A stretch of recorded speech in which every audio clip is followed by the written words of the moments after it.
क्या आप जानते हैं कि परमेश्वर किस समय इस धरती पर घूमने आता है? क्या आप जानते हैं कि दिन का एक ऐसा समय भी होता है जब परमेश्वर इंसान के कानों को खोलता है और इंसान से बात करता है? अब परमेश्वर किस समय स्वर्ग से धरती पर आता है और मनुष्यों से बातें करता है? इसके लिए हमें ये देखना होगा कि बाइबल में समय को कैसे देखा जाता था। एक दिन में 24 घंटे होते हैं, पर यहूदी लोगों ने समय को दो हिस्सों में बांटा हुआ था। दिन के 12 घंटे यानी सुबह 6 से शाम के 6 बजे तक, और फिर रात के 12 घंटे यानी शाम 6 बजे से सुबह के 6 बजे तक। फिर जब रोमी सरकार ने यरूशलेम पर कब्जा किया तो यहूदी लोगों को रोमी सरकार के समय के अनुसार चलना पड़ा। अब रोमियों ने रात को 4 पहरों में बांटा हुआ था, जिसे इंग्लिश में 4 नाइट वॉचेस भी कहते हैं। और इन्हीं 4 पहरों में से एक पहर में परमेश्वर इस धरती पर घूमने आता है। रात का पहला पहर होता था शाम 6 बजे से रात 9 बजे तक। रात का दूसरा पहर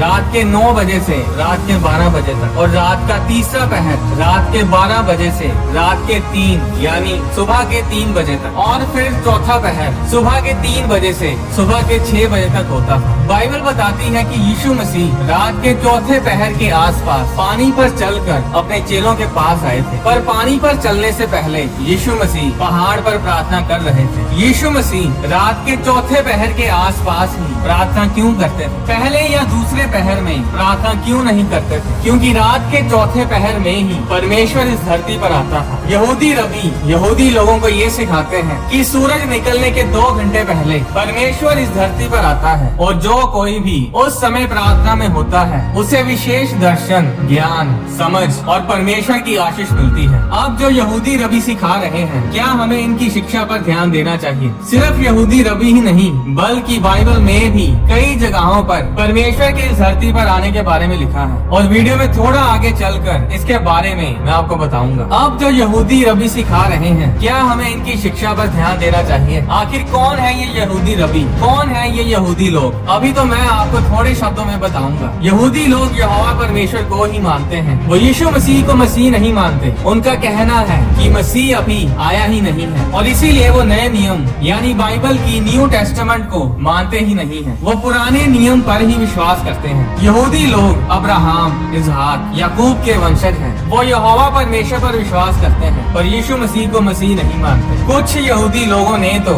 यीशु मसीह को मसीह ग्रहण किया, पर कुछ ने नहीं। यहाँ तक कि यीशु मसीह के रिश्तेदारों ने भी यीशु मसीह को मसीह स्वीकार नहीं किया। यीशु मसीह खुद यहूदी थे, यानी वो एक यहूदी परिवार में पैदा हुए थे। यीशु मसीह के चेले सभी यहूदी थे। काफी समय बाद जाकर यीशु मसीह पर विश्वास करने वालों को क्रिश्चियंस बोला जाने लगा। अब यहूदी लोग यीशु मसीह पर विश्वास तो नहीं करते, पर वो यहोवा परमेश्वर को मानते हैं, पुराना नियम पढ़ते हैं, परमेश्वर की आज्ञाओं को पूरा करते हैं। ऐसी बहुत सी बातें हैं, ऐसे बहुत से भेद हैं जो लिखे नहीं गए थे, पर बेबीलोन की बंधुआई के बाद परमेश्वर के लोगों ने उन भेदों को, उन बातों को लिखना शुरू किया जो उन्होंने अपने पिता, अपने दादा परदादा, अपने पुरखाओं से सुनी थी। उन किताबों को बाइबल में तो शामिल नहीं किया गया, पर वो किताबें यीशु मसीह के समय में पढ़ी जाती थी। यीशु मसीह के चेले भी उन किताबों को पढ़ते थे, और बाइबल में कई जगहों पर उन पुस्तकों का वर्णन भी किया गया है, जैसे कि हनूक की पुस्तक, परमेश्वर के संग्राम की पुस्तक, जिसे इंग्लिश में book of the battles of the Lord बोला जाता है, या शार की पुस्तक यानी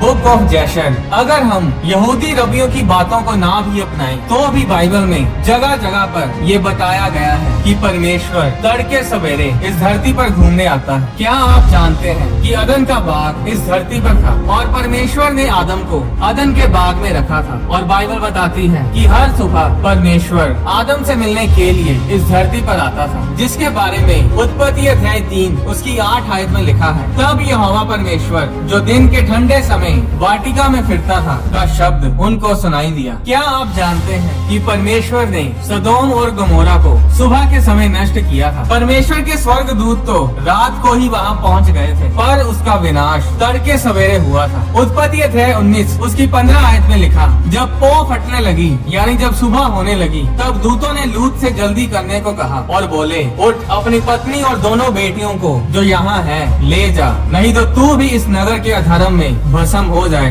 जब मिस्री लोग इजराइलियों का पीछा कर रहे थे तो परमेश्वर ने उन्हें तड़के सवेरे पराजित किया था। निर्गमन अध्याय 14 उसकी 24 आयत में लिखा, और रात के अंतिम पहर में यानी रात के चौथे पहर में यानी तड़के सवेरे यहोवा ने बादल और आग के खंभे में से मिस्रियों की सेना पर दृष्टि करके उन्हें घबरा दिया और उसने उनके रथों के पहियों को निकाल डाला, जिससे उनका चलाना कठिन हो गया। तब मिस्री आपस में कहने लगे, आओ हम इजराइलियों के सामने से भागें, क्योंकि यहोवा उनकी ओर से मिस्रियों के विरुद्ध युद्ध कर रहा है। इजराइलियों से मिलने के लिए परमेश्वर सीनै पर्वत पर सुबह के समय आया था। निर्गमन अध्याय 19 उसकी 16 आयत में लिखा, जब तीसरा दिन आया तब भोर होते ही यानी सुबह होते ही बादल गरजने और बिजली चमकने लगी और पर्वत पर काली घटा छा गई। फिर नरसिंगे का बड़ा भारी शब्द हुआ और छावनी में जितने लोग थे सब कांप उठे। तब मूसा लोगों को परमेश्वर से मिलने के लिए छावनी से निकाल ले गया और वे पर्वत के नीचे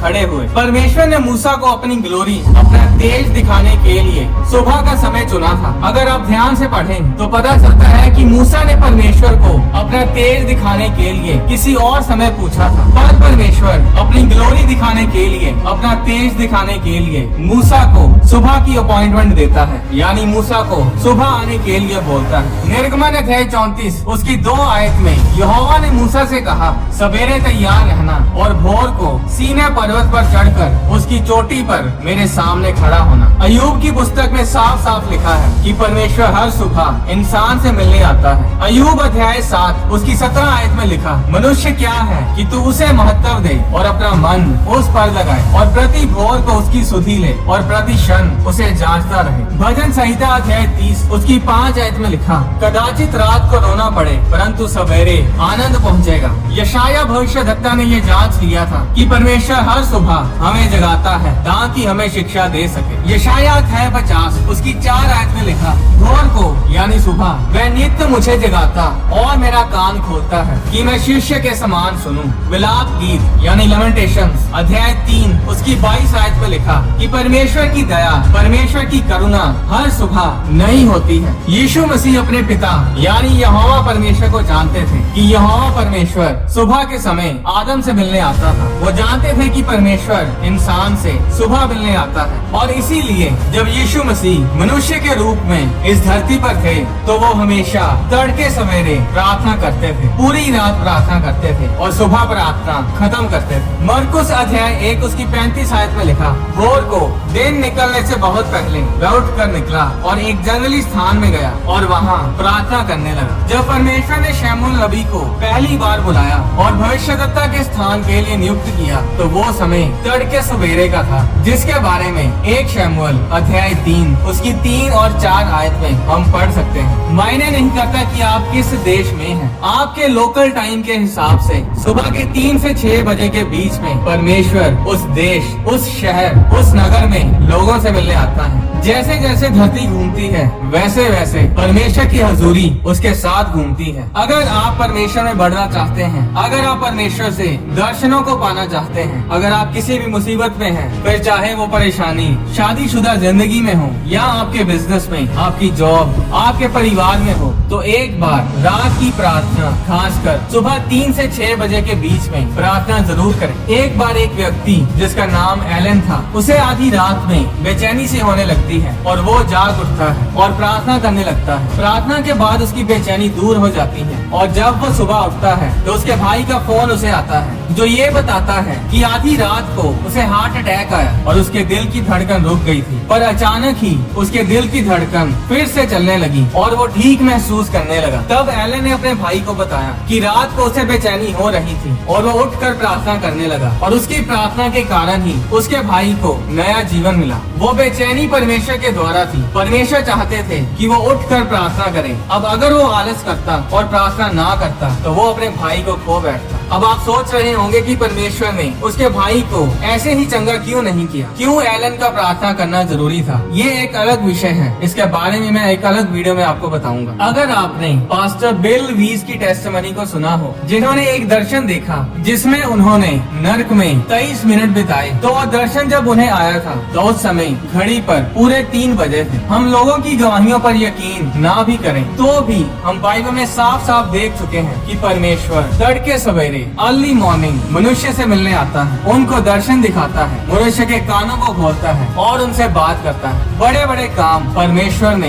तड़के सवेरे किए। प्रभु यीशु मसीह की जिंदगी ही हमारे सामने सबसे बड़ा सबूत है कि परमेश्वर अपने लोगों से मिलने के लिए तड़के सवेरे अर्ली मॉर्निंग आता है। ये समय होता है प्रार्थना करने का और ये परमेश्वर की ओर से होता है। परमेश्वर आपके साथ समय बिताना चाहता है, इसीलिए वो आपको उठाता है। और अगर आप उठकर उस समय अपनी नींद के ऊपर काबू पाकर प्रार्थना में बैठ गए तो आप देखेंगे कि आपकी जिंदगी में बड़े बड़े बदलाव आएंगे। उद्धार पाना, बचाए जाना, फिर स्वर्ग जाना, ये फायदे हैं यीशु मसीह के पीछे चलने के। पर सिर्फ स्वर्ग लेकर जाना ही परमेश्वर का असली मकसद नहीं था। परमेश्वर का असली मकसद हमारे साथ रिश्ता बनाना, रिलेशनशिप, संबंध बनाना है। इसीलिए परमेश्वर ने इंसान को बनाया था और इसीलिए ही परमेश्वर हर रोज आदम से मिलने के लिए अदन के बाग में आता था। सबसे बड़ा काम जो आप परमेश्वर के लिए कर सकते हैं वो है एक रूह को परमेश्वर के लिए बचाना और परमेश्वर के साथ प्रार्थना में सुबह का समय बिताना।